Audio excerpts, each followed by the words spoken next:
look, like follow your dreams, you know, do what you're passionate about and just have full self-belief in yourself. You know, it's not going to be easy.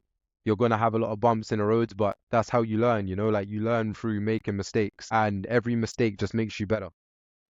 So how did you go from content creation to like corporate sales?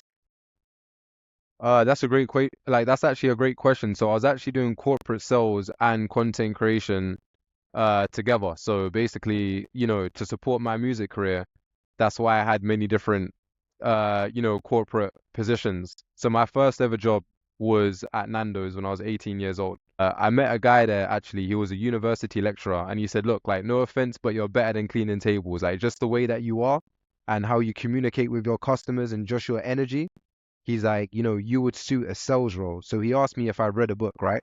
The book is called Think and Grow Rich. So I said, I've never read the book before. It's by an author called Napoleon Hill. So Napoleon he said Hill. that, you know, yeah, you know him. Yeah, So he yeah. said, look, so then he said, look, like you can either buy it yourself or I could buy it for you. I said, it's fine. I'll buy it myself. I read this book. It completely changed my life. He then helped me adapt my CV and find a position in sales. So my very first sales role, I was an energy broker working in central London, saving people money on their gas and electric utilities. So it was very similar to U-Switch. And then I kind of like, you know, worked my way up from there into different positions. Yeah, ended up working for a Fortune 500 global company at the end, 22nd floor, Broadgate Tower, you know, in Liverpool, Liverpool Street. So, you know, amazing views, super corporate. Yeah, you know, so I've had many different positions. What I also did like is just working for different startups, you know, like working for companies that are quite small and you have like the owner, the CEO in the room and you're kind of just working alongside them, you know, because you're kind of seeing their small vision come to life. Yeah. And that kind of gave me gratitude for my own brand, you know, and for my own company. It's because, you know, I can kind of relate to them because I've worked for many different companies that started out like how I'm starting out now, right? So yeah, you know, that's basically like my story and hopefully that answered your question. Yeah. That's so amazing. I'm an aspiring entrepreneur myself. And, Yeah, that's I was amazing. wondering, do you think it's important to like get some like corporate work experience, like a job first before going out and starting your own company rather than just like starting your own company at 18 years old or 16? Yeah. That's a super great question. I would say yes, it's very important. Like if you can get into any position, the positions that I would recommend is sales and marketing, Mm. particularly sales, right? If you can learn sales, you can master everything. And I'll tell you why. Because everything that you see around you has been sold. From the software that you're using now to the laptop that you're using to, you know, even the carpet that you're walking on. It's all been sold, right?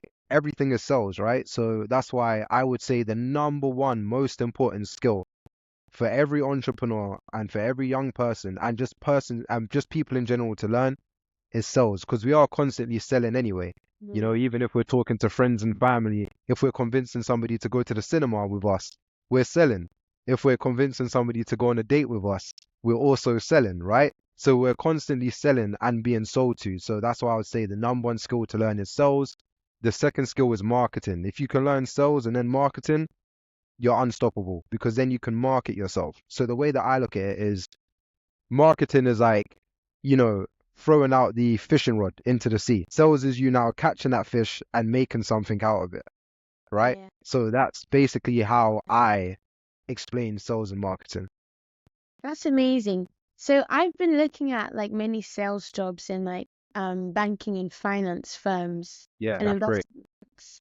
But Yeah, the thing is, with the sales jobs, it's like, okay, 9 to 5, you're working alongside the trader, but then after 5, you have to like go out to dinner with clients, which it may be yeah. until 11 p.m. And so like all your time is gone. And then when do you have time for the content creation? How are you able to balance your own entrepreneurship ventures? Like that again is a great question. So for me, that's actually something that I struggled with, right? And that's why I took the full leap of faith because I believe if you're you know working somewhere else full time, you can only apply yourself like 50% to you know what it is that you know are building like your business or whatever, right?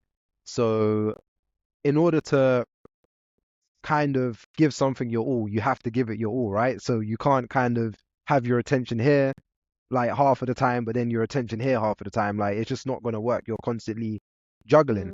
So during after work hours, that's when I would work on my content, and then on the weekends essentially.